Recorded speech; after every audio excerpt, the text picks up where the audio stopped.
James Burnham's Dante, Politics as Wish. Mencius Moldbug. August 6, 2007. Unqualified Reservations. Narrated by Skeptical Waves. James Burnham's Dante, Politics as Wish. Feeling momentarily short of inspiration, I thought I'd type in what I think is one of the greatest political essays ever written, James Burnham's Dante, Politics as Wish. This essay opens his The Machiavellians, 1943, which will currently set you back $67 for a used pocketbook. It's worth it. If you have reactions to Dante, Politics as Wish, please post them as usual, writing as if I, not Burnham, were the author. I will try to answer on his behalf. 1. The formal meaning of demonarchia. In the 1932 platform of the Democratic Party we may read the following.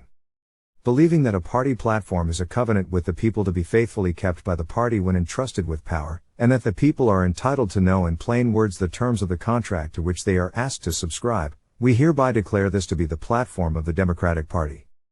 The Democratic Party solemnly promises by appropriate action to put into effect the principles, policies and reforms herein advocated and to eradicate the policies, methods and practices herein condemned.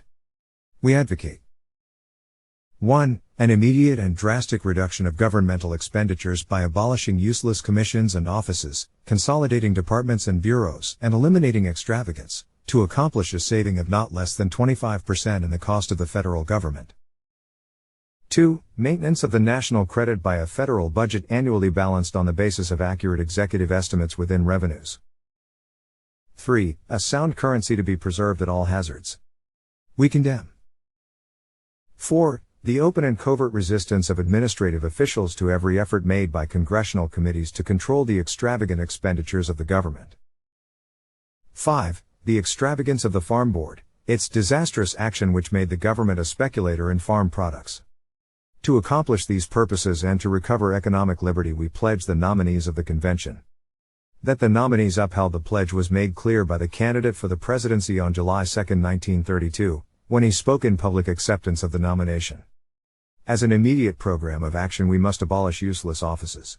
We must eliminate actual pre-functions of government, functions, in fact, that are not definitely essential to the continuance of government. We must merge, we must consolidate functions of government, and like the private citizen, give up luxuries which we can no longer afford. I propose to you, my friends, and through you, that government of all kinds, big and little, be made solvent and that the example be set by the President of the United States and his cabinet. He returned to these themes frequently throughout the campaign. In a radio address delivered July 30, 1932, for example, he summed up, any government, like any family, can for a year spend a little more than it earns. But you and I know that a continuation of that habit means the poorhouse.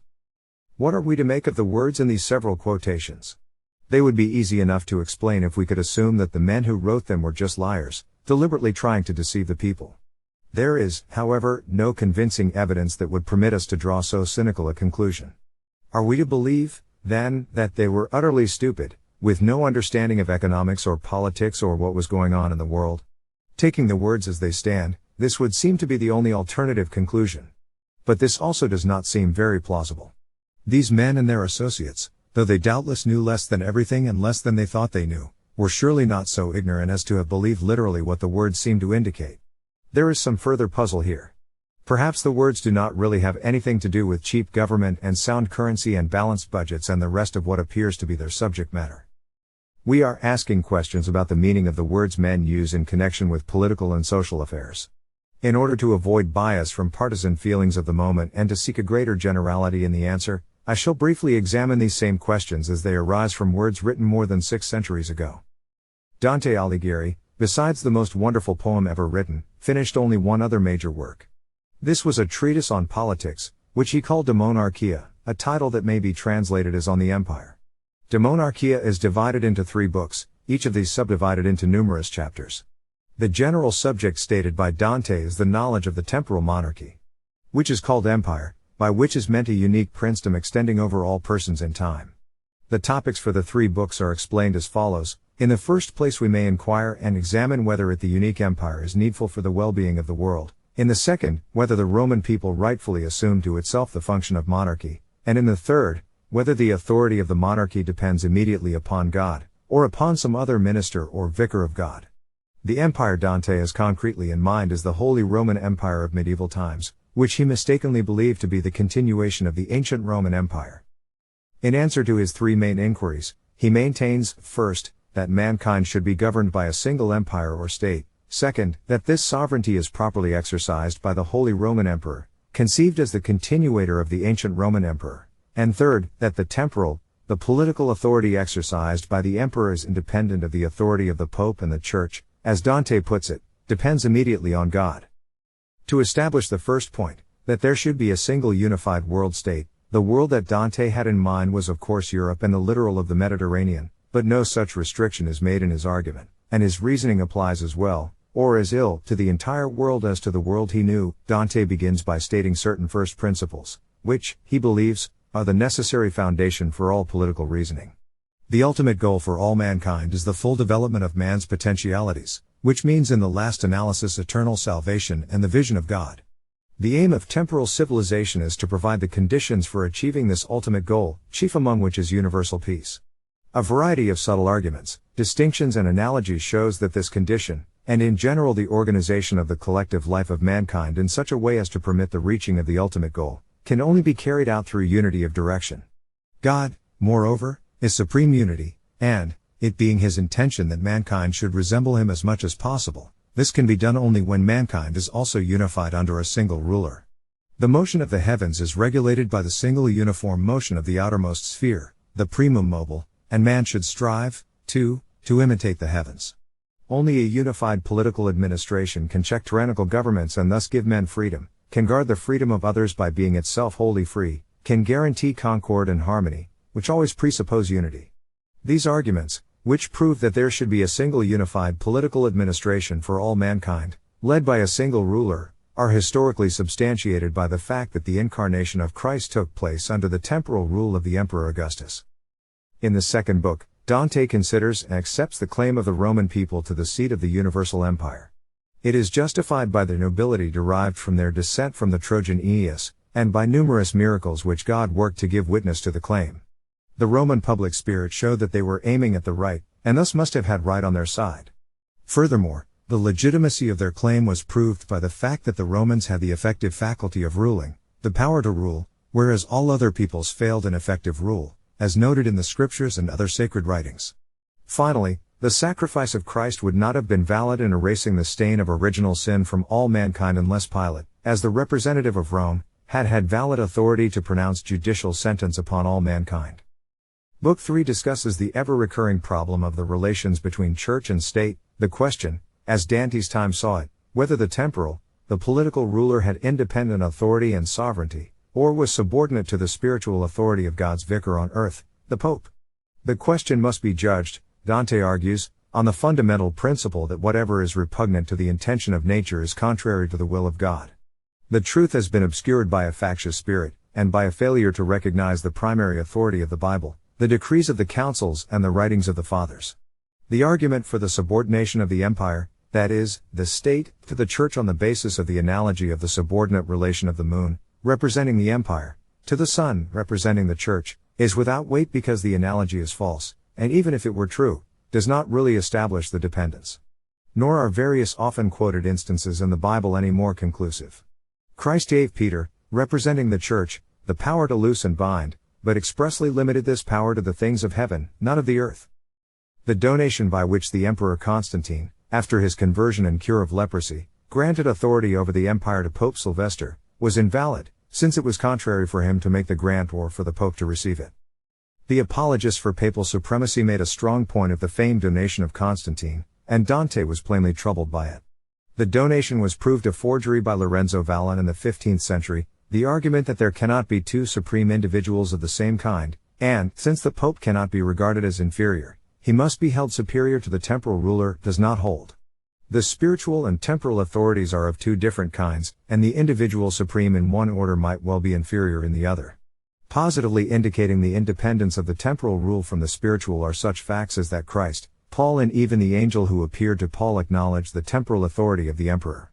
Finally, it is in harmonious accord with the twofold nature of man, both body and spirit, that God should have established, directly dependent only on himself, two supreme authorities, one temporal and one spiritual.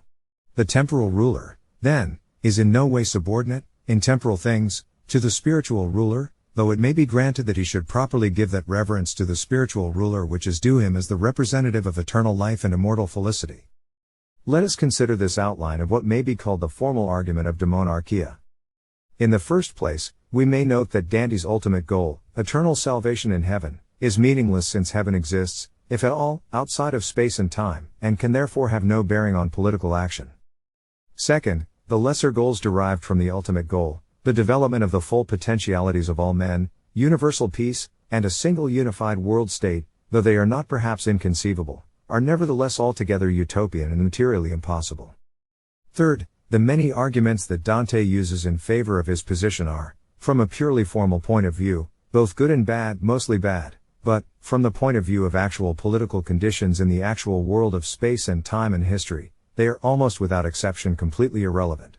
They consist of pointless metaphysical and logical distinctions, distorted analogies, garbled historical references, appeals to miracles and arbitrarily selected authorities. In the task of giving us information about how men behave, about the nature and laws of political life, about what steps may be taken in practice to achieve concrete political and social goals, they advance us not a single step. Taking the treatise at face value and judging it as a study of politics, it is worthless, totally worthless. With this, it might seem that no more could, or ought to be, said about demonarchia. Such a conclusion, however, would show a thorough failure to understand the nature of a work of this kind. So far we have been considering only the formal meaning of the treatise. But this formal meaning, the meaning which is explicitly stated, is the least important aspect of demonarchia. The formal meaning, besides what it explicitly states when taken at face value, serves to express, in an indirect and disguised manner, what may be called the real meaning of the essay. By real meaning I refer to the meaning not in terms of the mythical world of religion, metaphysics, miracles and pseudo-history, which is the world of the formal meaning of demonarchia, but in terms of the actual world of space, time, and events.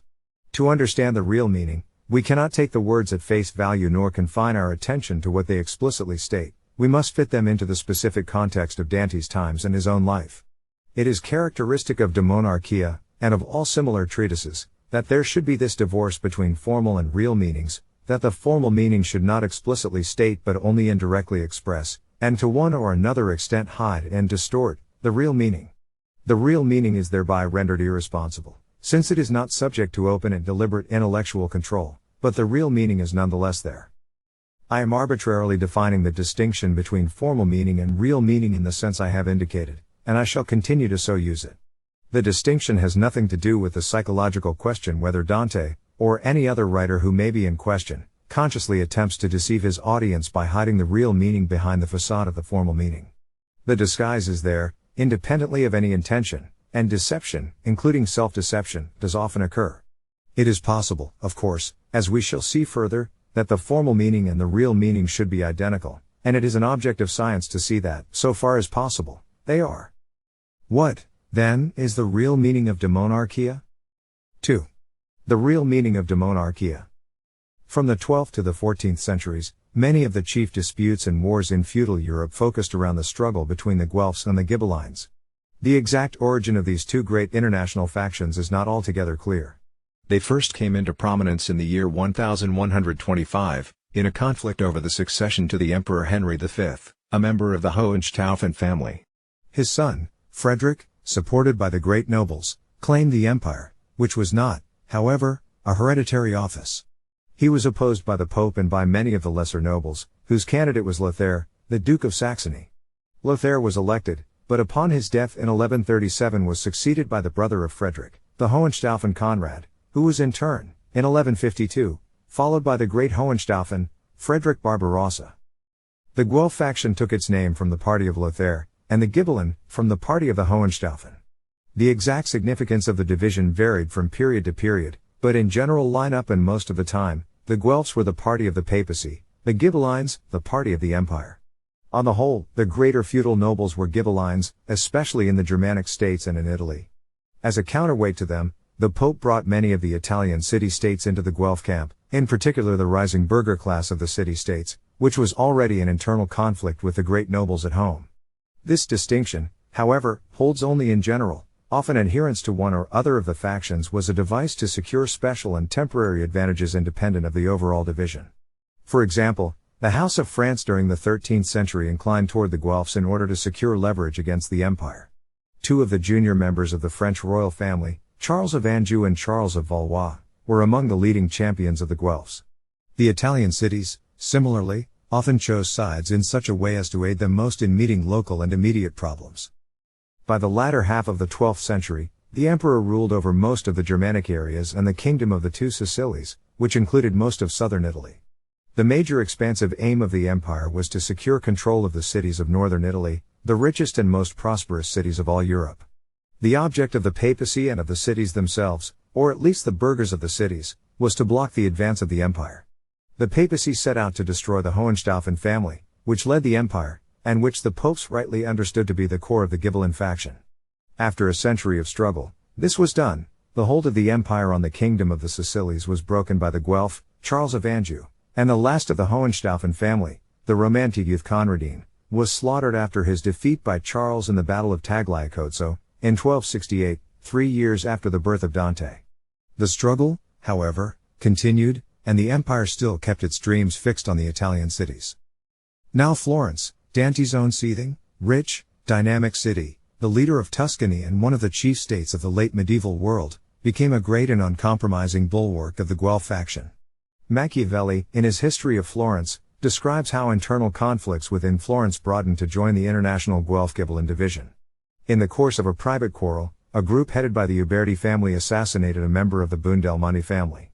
This murder divided the whole city, part of it siding with the Buondelmonti, and part with the Uberti, and both the families being powerful in houses, castles, and men. The quarrel continued many years before either could be ejected, yet though the animosity could not be extinguished by a firm and stable peace, yet things were palliated and composed sometimes for the present, by certain truces and cessations, by which means, according to the variety of accidents, they were sometimes at quiet, and sometimes together by the years.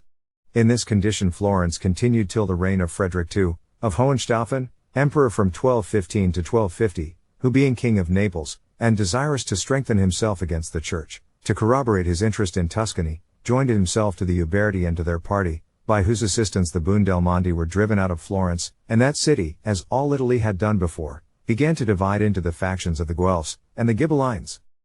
The triumph of the Ghibellines in Florence was, however, brief, as was only natural in a city which was beginning a great commercial and industrial expansion in terms of which the old line nobility was a constant drain and obstance. The death of Frederick II in 1250 gave the Florentine Guelphs their chance to overthrow the Ghibelline rule and exile the leaders of the Ghibelline faction.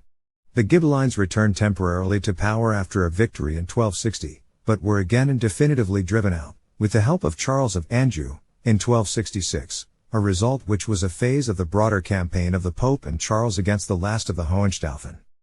After a number of experiments and internal administration, the government of the city, firmly Guelph, gravitated into the hands of the merchant guilds, now representing the chief social force in the town. Membership in a guild became a prerequisite of political office. The executive power was held by a body of 6 priors, elected every 2 months from each of the 6 wards into which Florence was divided. In 1293 the remarkable ordinances of justice placed heavy legal disabilities on the great nobles as individuals and as a class. Nobility, it was said, became a disgrace in the commercially based democracy of the Florentine Republic. The hope that the suppression of the Ghibellines would end domestic turmoil in Florence quickly vanished. There was too much life there for tranquility. In 1300 the dominant Florentine Guelphs themselves split into a new factional division, the Neri, blacks, and Bianchi, whites. Here is Machiavelli's account. Never was this city in greater splendor, nor more happy in its condition than then, abounding both in men, riches and reputation. They had 3,000 citizens in the town fit to bear arms, and 70,000 more in their territory. All Tuscany was at its devotion, partly as subjects, and partly as friends. And though there were still piques and suspicions betwixt the nobility and the people, yet they did not break out into any ill effect, but all lived quietly and peaceably together, and had not this tranquillity been at length interrupted by dissension within, it had been in no danger from abroad, being in such terms at that time, it neither feared the empire, nor its exiles, for example, the Ghibellines, and could have brought a force into the field equivalent to all the rest of the states in Italy. But that disease from which ab extra it was secure, was engendered in its own bowels. There were two families in Florence, the Cerchi and the Donati, equally considerable, both in numbers, riches, and dignity, being neighbors both in city and country. There happened some exceptions and disgusts betwixt them, but not so great as to bring them to blows, and perhaps they would never have produced any considerable effects, had not their ill humours been agitated and fermented by new occasion. Among the chief families in Pistoia, there was the family of Cancellieri. It happened that Lor, the son of Guglielmo, and Jerry, the son of Bertaxio, fell out by accident at play, and passing from words to blows, Jerry received a slight wound. Guglielmo was much troubled at the business, and thinking by excess of humility to take off the scandal, he increased it and made it worse. He commanded his son to go to Jerry's father's house, and demand his pardon. Lor obeyed, and went as his father directed, but that act of humanity did not at all sweeten the acerbity of Bertaxio's mind, who causing Lor to be seized by his servants, to aggravate the indignity, he caused him to be led by them to the stable, and his hand cut off upon the manger, with instruction to return to his father, and to let him know, that wounds are not cured so properly by words, as by amputation. Guglielmo was so enraged at the cruelty of the fact, as he and his friends immediately took arms to revenge it, and Bertaxio and his friends doing as much to defend themselves, the whole city of Pistoia was engaged in the quarrel, and divided into two parties. These Cancellieri being both of them descended from one of the Cancellieri who had two wives, one of them called Bianca, that party which descended from her, called itself Bianca, and the other in opposition, because the name Bianca has the same meaning as the word for white, was called Nera, black. In a short time many conflicts happened betwixt them, many men killed, and many houses destroyed. Not being able to accommodate among themselves, though both sides were weary, they concluded to come to Florence, hoping some expedient would be found out there, or else to fortify their parties by the acquisition of new friends. The Neri, having had familiarity with the Donati, were espoused by Corso, the head of that family. The Bianchi, to support themselves against the accession of the Donati, fell in with Veri, the chief of the Cerchi, a man not inferior to Corso in any quality whatsoever. In the month of May, several holidays being publicly celebrated in Florence, certain young gentlemen of the Donati, with their friends on horseback, having stopped near St. Trinity, to see certain women that were dancing, it fell out that some of the Cerchi arrived there likewise with some of their friends, and being desirous to see as well the rest, not knowing the Donati were before, they spurred on their horses, and jostled in among them. The Donati, looking upon it as an affront, drew their swords. The Cerchi were as ready to answer them, and after several cuts and slashes given and received, both sides retired. This accident was the occasion of great mischief. The whole city, as well people as nobility, divided, and took part with the Bianchi and Neri, as their inclinations directed. Nor did this humor extend itself only in the city, but infected the whole country, that is, all of Tuscany. Insomuch that the captains of the arts, i.e., the guilds, and such as favored the Guelphs, and were lovers of the Commonwealth, very much apprehended lest this new distraction should prove the ruin of the city, and the restoration of the Ghibellines. The last sentence gives the key to the meaning of the new division. The Neri faction, however it did in fact originate, was made up of the firm and unyielding ultra-Guelphs. The Bianchi were a centrist grouping, inclined to try to compromise and bridge the gulf between Guelphs and Ghibellines. Dante, as an active citizen of Florence, had been brought up as a Guelph.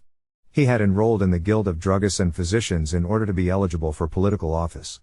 When the new conflict broke out, he lined up with the Bianchi faction, though at first, apparently, he concealed his allegiance under a cover of impartiality. In 1300 he was elected as one of the 6 priors for the term June 15 to August 15. The new conflict had by then become threatening.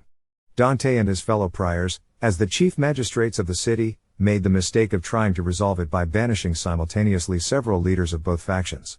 Probably this was a deceptive maneuver by the Bianchi, who thought thereby to get rid of the Neri leaders and then to readmit their own men at the first opportunity. The Neri, however, were not so easily reconciled. They were determined, and they had a much firmer line than the Bianchi, who were in reality vacillating between the major camps of Guelphs and Ghibellines. The Neri made a clever move. They appealed to the Pope, Boniface VIII, to arbitrate the dispute. He sent as his delegate to Florence Cardinal Matteo d'Asquaparta. It was hard to make an open objection to this procedure. What more natural and fair than that the spiritual head of Christendom should intervene to compose the quarrels of his erring children? In truth, however, as we have seen, the Pope was the leader of the Guelphs. The object of his intervention would be to swing the decision to his firmest political supporters, the Neri.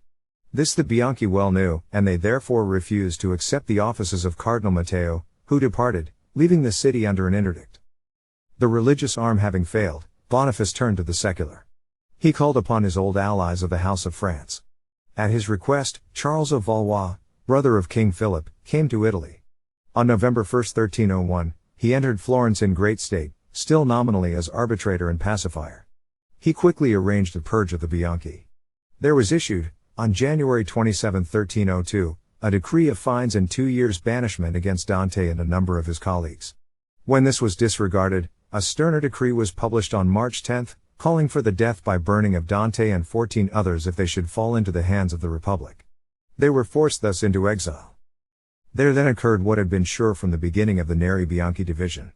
The Bianchi, routed within Florence, were too weak to recover power unaided. Their only possible allies were the remaining Ghibellines of Tuscany, with whom the Bianchi joined. Before long the Bianchi, toppled from their hopeless center position, were themselves full-fledged Ghibellines. The united Bianchi Ghibelline forces were, however, still not strong enough. Their attempts to re-enter Florence by force were repulsed. In a state of disintegration, the last and only hope seemed to be the ancient core of the Ghibelline faction, the empire itself, and to the empire their dreams turned. The emperor would come, like an avenging leopard, to crush the pride and insolence of unbridled Florence. Since the Pope's success against the Hohenstaufen, however, the empire, under the guidance for the first time of the cautious and remarkable Habsburg family, had curbed its ambitions and stayed at home. But the new star of the House of Luxembourg was rising. To it the embittered Ghibellines of Tuscany chained their hopes. In 1308, Henry of Luxembourg was elected emperor as Henry VII. Dante, in a series of bombastic public letters, called upon his Roman sword to smite the wicked of the church and the cities, and restore Italy to its imperial grandeur. O Italy! Henceforth rejoice, though now to be pitied by the very Saracens, yet soon to be envied throughout the world. Because thy bridegroom, the most clement Henry, Divus and Augustus and Caesar, is hastening to the bridal. Dry thy tears and remove the marks of grief, O thou fairest one, for nigh at hand is he who shall release thee from the prison of the impious, and, smiting the malicious, shall destroy them with the edge of the sword, and shall give out his vineyard to other husbandmen such as shall render the fruit of justice at time of harvest. But you, Florentines, who transgress divine and human law, whom a dire rapaciousness hath found ready to be drawn into every crime, doth not the dread of the second death pursue you? For ye first and alone, shunning the yoke of liberty, have murmured against the glory of the Roman prince, the king of the world and the minister of God, and on the plea of prescriptive right have refused the duty of the submission which ye owed, and have rather risen up in the insanity of rebellion. Henry did at last come down into Italy. But he could make up his mind to nothing. He dallied sluggishly with his army, undertaking and lifting half-hearted sieges of the towns. In 1313 he fell ill and died. The rhetorical balloons of the Ghibelline exiles thus ingloriously burst. Dante never re-entered Florence. The rest of his days were spent wandering among the households of the remaining Ghibelline princes in northern Italy. His revenge on his Guelph enemies had to be satisfied by thrusting them into the worst torments of his inferno. For Boniface VIII, ultimate author of his defeats, though he was not dead in 1300, the date which Dante assigns to his journey through hell and purgatory and heaven, a particularly hideous spot in hell, is duly reserved and waiting. Inferno, Canto 19. Nicholas III, Boniface's predecessor, is already there, stuffed head first into a narrow hole, with flames moving eternally over both his feet. As Dante goes by, he stops to talk to the inverted Nicholas. With a marvelous sense of irony, Nicholas is made to mistake Dante for Boniface. We are now in a position to understand the real meaning of demonarchia.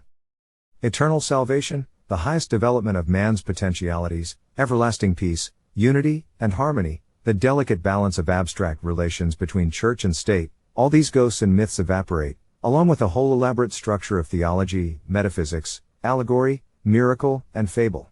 The entire formal meaning, which has told us nothing and proved nothing, assumes its genuine role of merely expressing and disguising the real meaning. This real meaning is simply an impassioned propagandistic defense of the point of view of the turncoat Bianchi exiles from Florence, specifically, and more generally of the broader Ghibelline point of view to which these Bianchi capitulated. Demonarchia is, we might say, a Ghibelline party platform. It should not be imagined, however, that this point of view is argued rationally, that there is offered in its favor any proof or evidence, that any demonstration is attempted to show that its acceptance would contribute to human welfare. The proof and evidence and demonstration, such as they are all devoted to the mysteries of the formal meaning.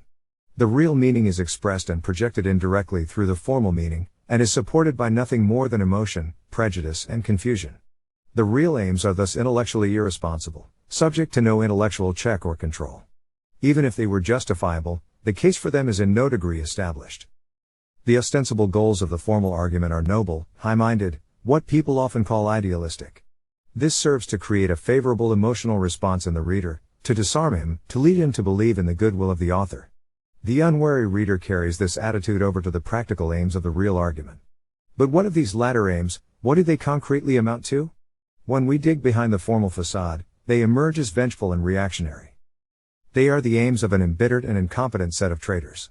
Dante and his friends had failed miserably in their political careers. They had been defeated in an attempt to take over the government of their country. Quite properly, in accordance with the customs of the time, and for the interests of internal security, they had been exiled.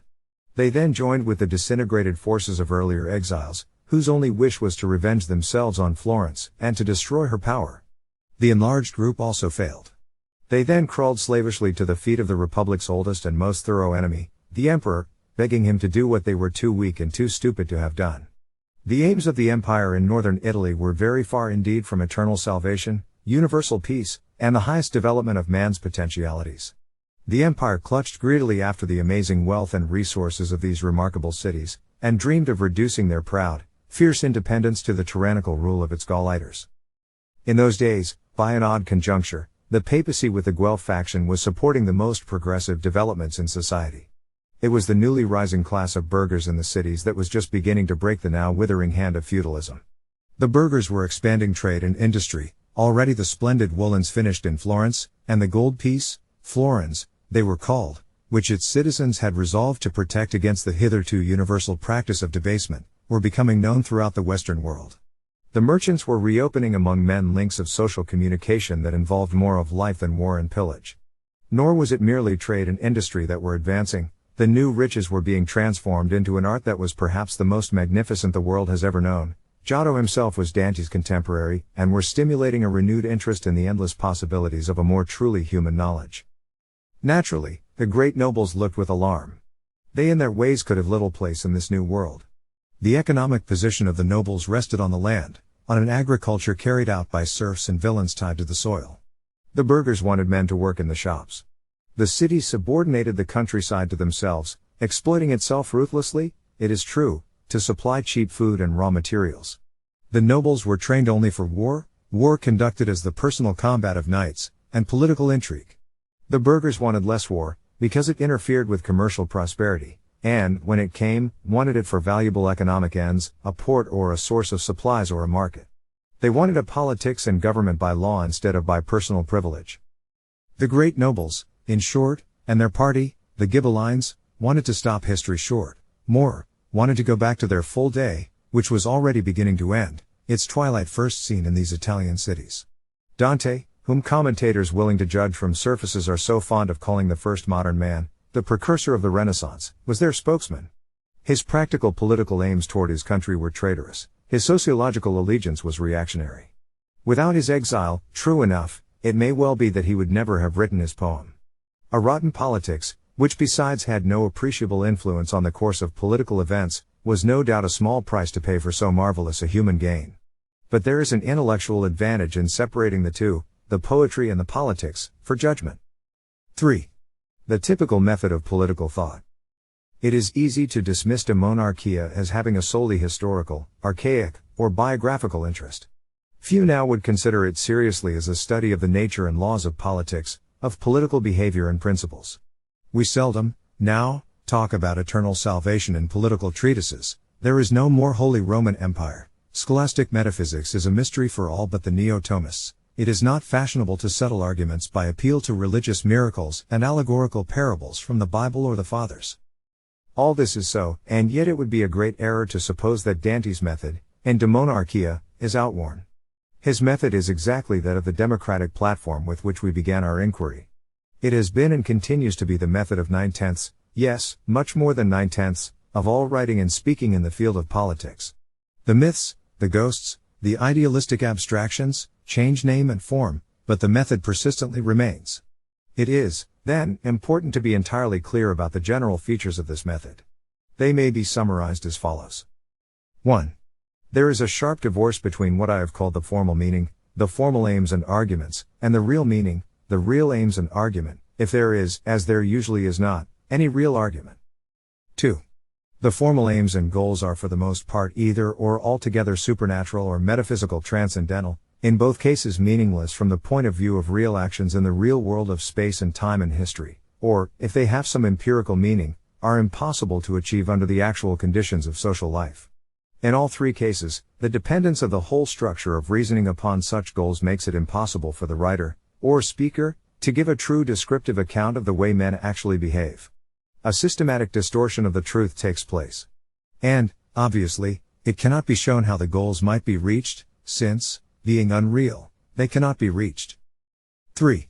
From a purely logical point of view, the arguments offered for the formal aims and goals may be valid or fallacious, but, except by accident, they are necessarily irrelevant to real political problems, since they are designed to prove the ostensible points of the formal structure, points of religion or metaphysics, or the abstract desirability of some utopian ideal. 4. The formal meaning serves as an indirect expression of the real meaning, that is, of the concrete meaning of the political treatise taken in its real context, in its relation to the actualities of the social and historical situation in which it functions. But at the same time that it expresses, it also disguises the real meaning. We think we are debating universal peace, salvation, a unified world government, and the relations between church and state, when what is really at issue is whether the Florentine Republic is to be run by its own citizens or submitted to the exploitation of a reactionary foreign monarch. We think, with the delegates at the Council of Nicaea, that the discussion is concerned with the definition of God's essence, when the real problem is whether the Mediterranean world is to be politically centralized under Rome, or divided. We believe we are disputing the merits of a balanced budget or a sound currency when the real conflict is deciding what group shall regulate the distribution of that currency. We imagine we are arguing over the moral and legal status of the principle of the freedom of the seas when the real question is who is to control the seas. 5. From this it follows that the real meaning, the real goal and aims, are left irresponsible.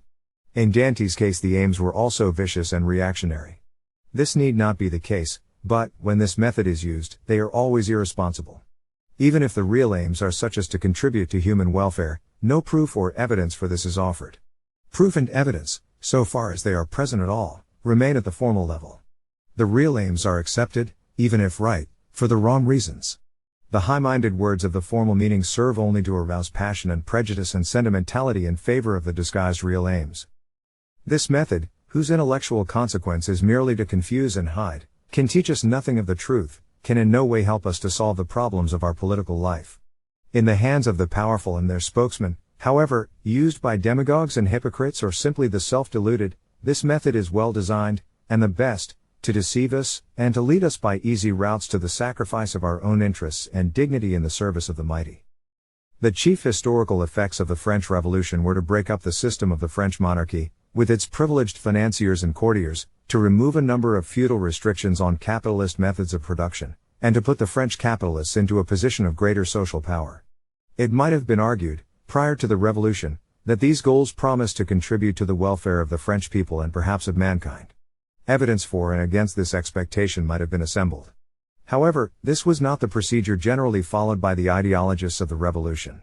They based their treatises not upon an examination of the facts, but upon supposedly fundamental and really quite mythical notions of a primitive state of nature, the natural goodness of man, the social contract, and similar nonsense. Naturally, the workers and peasants were disappointed by the outcome, after so much blood, but, oddly enough, most of France seemed to feel not many years later that the aims of the revolution were well enough realized in the dictatorship of Bonaparte. No doubt European unification under Hitler would have been evil for the European peoples and the world. But this is no more proved by complicated deductions to show the derivation of Nazi thought from Hegelian dialectic and the philosophical poetry of Nietzsche than is the contradictory by Hitler's own mystical pseudo-biology. Freedom from one is very nearly as meaningless, in terms of real politics, as eternal salvation. Men are wanting beings, they are freed from one only by death. Whatever the book or article or speech on political matters that we turn to, those of a journalist like Pierre Van Passen, a demagogue like Hitler, a professor like Max Lerner, a chairman of a sociology department like Peter M. Sorokin, a revolutionist like Lenin, a trapped idealist like Henry Wallace, a bulldozing rhetorician like Churchill, a preacher out of a church like Norman Thomas or one in like Bishop Manning, the Pope or the ministers of the Mikado, in the case of all of them we find that, Though there may be incidental passages which increase our fund of real information, the integrating method and the whole conception of politics is precisely that of Dante. Gods, whether of progress or the Old Testament, ghosts of saintly, or revolutionary, ancestors, abstracted moral imperatives, ideals cut off wholly from mere earth and mankind, utopias beckoning from the marsh of Never Land, these, and not the facts of social life together with probably generalizations based on those facts, exercise the final controls over arguments and conclusions. Political analysis becomes, like other dreams, the expression of human wish or the admission of practical failure.